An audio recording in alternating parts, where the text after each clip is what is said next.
Dobar dan želim svima i drago mi je da se vidimo na još jednoj epizodi na mom YouTube kanalu Nešto se sprema. Dobro došli!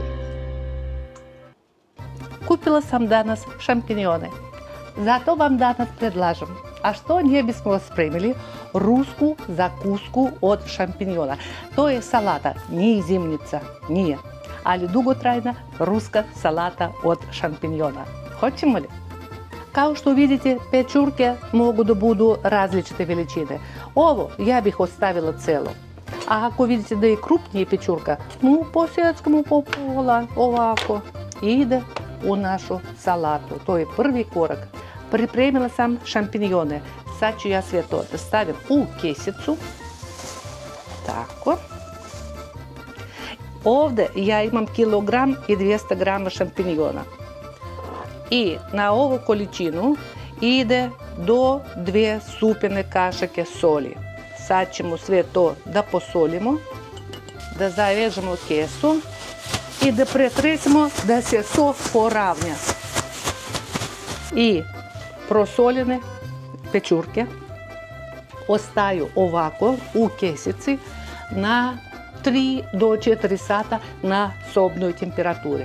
A dalje korake poslije ću da pokažem. Pečurke su omekšale, prosolili su se lijepo. Ajde da probam malko.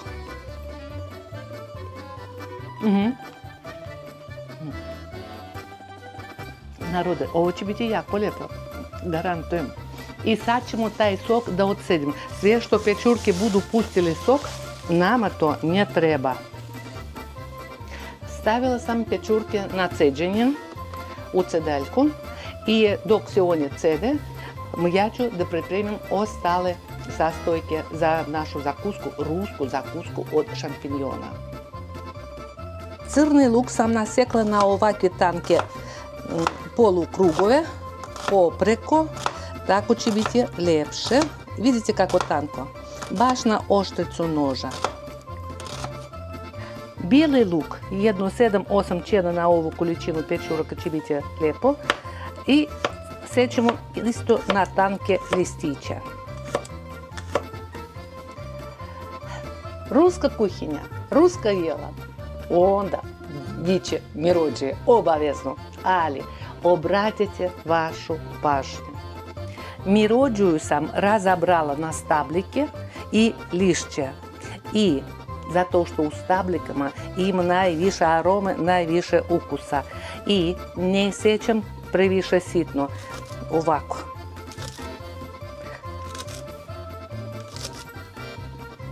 A sad ćemo da sjeckamo lišće. Isto, ne sitno, ne sitnimo, na 1 cm. I sad ćemo da spakujemo našu rusku zakusku od šampinjona. Sve slojevito. Ajmo da pogledamo kako ću ja to da radim. Stavljam na dno pečurke. Stavljam mirođiju, stabljike, stavim bijeli luk i stavljam luk. Stavljam lišće, opet pečurke i tako po redu dok ima namirnica. Od soljenja pečurke su omekšale, tako da ja mogu slobodno da ih pritisnem malo, da nam sve pečurke uđu u našu teglu. Napakoli smo teglu i sad na kraju dodajem po 1 čajnu kašiku mrvljenog bibira, mrvljenih, njemljevenih. Po ukusu, ako volite ljutkasto, dodajte ne više od 1 čajne kašike ljute papričice. Dodat ću 1 čajnu kašiku, ravnu čajnu kašiku šećera i sve ostalo ja ću da prelijem sa uljem. 1-2 supine kašike ulja. Zatvaramo, malo da pretresemo i ide naša teglica, naša zakuska ruska od šampinjona u frižider da prenoći. Već sad se vidi da pečurke nastavljaju da puštaju sok, plus mirođije luk, bijeli luk će da puštaju svoj sok i dodali smo ulja. Tako, zato i treba da se prenoći da se oženja svi ukusi. Ako neko od vaših ukućana ustaje noću i ide prema frižderu, zamolite ga lijepo, neka pretrese ovako teglo, da nam bude što pre spremna ruska zakuska od šampinjona za jelo. Tek sutra ćemo da ručkamo. Vidimo se sutra.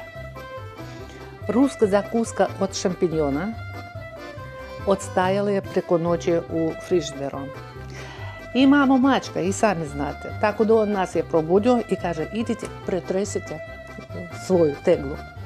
Tako da smo stvarno i preko noći pretresali, okretali smo teglu.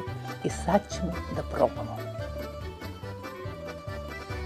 Stavit ćemo malko. Pogledajte kako sve to lijepo izgleda. Ima i svoga soka, a i stavili smo ulje. Tako da gotova zakuska odmah za upotrebu. Kako lijepo izgleda, kako je divna aroma. Znate, toliki osjećaj svježine, toliko osjećaj leta zbog mirođe i zbog mladog bijelog luka.